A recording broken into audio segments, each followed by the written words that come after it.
বন্ধুরা, এরকম একটি সুপার টেস্টি আইটেম পুরো ভিডিওটি দেখে একবার বাড়িতে ট্রাই করুন, খেতে অসম্ভব সুন্দর লাগে। নমস্কার বন্ধুরা, কেমন আছেন সবাই? মলিনার রান্নাঘরে আপনাদের সবাইকে স্বাগত জানাই। আজকে আমি বানাবো পুঁই পাতার বড়া। তার জন্য পুঁই পাতাগুলিকে ভালো করে কেটে নেব। আগে বাড়ি থেকে তুলে এনে, আমার এগুলি চাষের পুঁই পাতা, বাড়ি থেকে তুলে এনে ভালো করে পরিষ্কার করে ধুয়ে নিয়েছি। তারপরে ভালো করে কুচি কুচি করে কেটে নেব। এর সাথে কেটে নেব একটা পেঁয়াজ, দুটো কাঁচা লঙ্কা, ছোটো ছোটো করে কুচিয়ে নিতে হবে। পেঁয়াজ কাঁচা লঙ্কাটি শাকের সাথে মিশিয়ে দিয়েছি। দিয়ে দেবো পরিমাণ মতো হলুদ, দিয়ে দেবো ধনে জিরে পাউডার, তার সাথে দিয়ে দেবো সামান্য কালো জিরে, দিয়ে দেবো 2 চামচ চালের গুঁড়ো,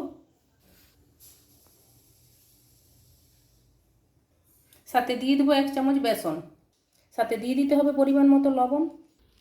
দেখুন আমার মাখাটি মোটামুটি কমপ্লিট। কড়াই সরষের তেল দিয়ে দিয়েছি। তারপরে মিশ্রণটিকে এরকম একটু চেপটা চেপটা করে দিয়ে দেবো। এক পিঠটি ভাজা হয়ে গেছে, আরেক পিঠটি উল্টে ভেজে নিতে হবে। বন্ধুরা দেখুন কত সহজে বানিয়ে ফেললাম পুঁই পাতার পকোড়া। আপনারা বাড়িতে একবার ট্রাই করবেন। খেতে ভালো লাগলে অবশ্যই কমেন্টে জানাবেন। দেখা হচ্ছে নতুন আরেকটি ভিডিওতে। ততক্ষণ ভালো থাকুন, সুস্থ থাকুন। Thanks for watching.